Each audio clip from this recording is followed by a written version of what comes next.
তো কি অবস্থা, কেমন আছেন? আমি ড্রামা সবুজ আর আজকে আলোচনা করবো বলিউড কিং সালমান খানকে খুন করার প্ল্যান এই বিষয়টি নিয়ে। ভাইকে বলে দিও দাউদ বাঁচাতে আসবে না। দিন কয়েক আগেই জিম্মি গরিওয়ালের বাড়িতে গুলি চালিয়ে ভয় দেখিয়েছিল গ্যাংস্টার লরেন্স বিষ্ণই। আর সেই সঙ্গে পাঞ্জাবি গায়কের কাঁধে বন্দুক রেখে সোশ্যাল মিডিয়ায় সালমান খানের উদ্দেশ্যে এক হুমকি পোস্ট ছড়া হয় বিষ্ণুর গ্যাংয়ের তরফ থেকে। কোথা থেকে ভাইজানকে এমন খুল্লা খুনের হুমকি দেওয়া হয়েছে, এ তদন্ত করতেই কেঁচে খুঁড়তেই বেরিয়ে এলো কেউটে সাপ।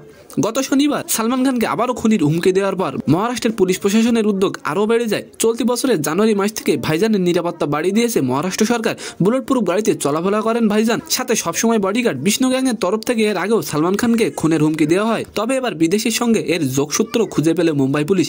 এক পুলিশ অধিকারী জানিয়েছেন ফেসবুকের সঙ্গে তারা যোগাযোগ করে তারা জানতে পেরেছে ইউরোপের কোনো দেশ থেকে নাকি সালমান খানকে খুনের হুমকি দেওয়া হয়েছে। এটা রসিকতা না, এটা সত্যি খুনের হুমকি।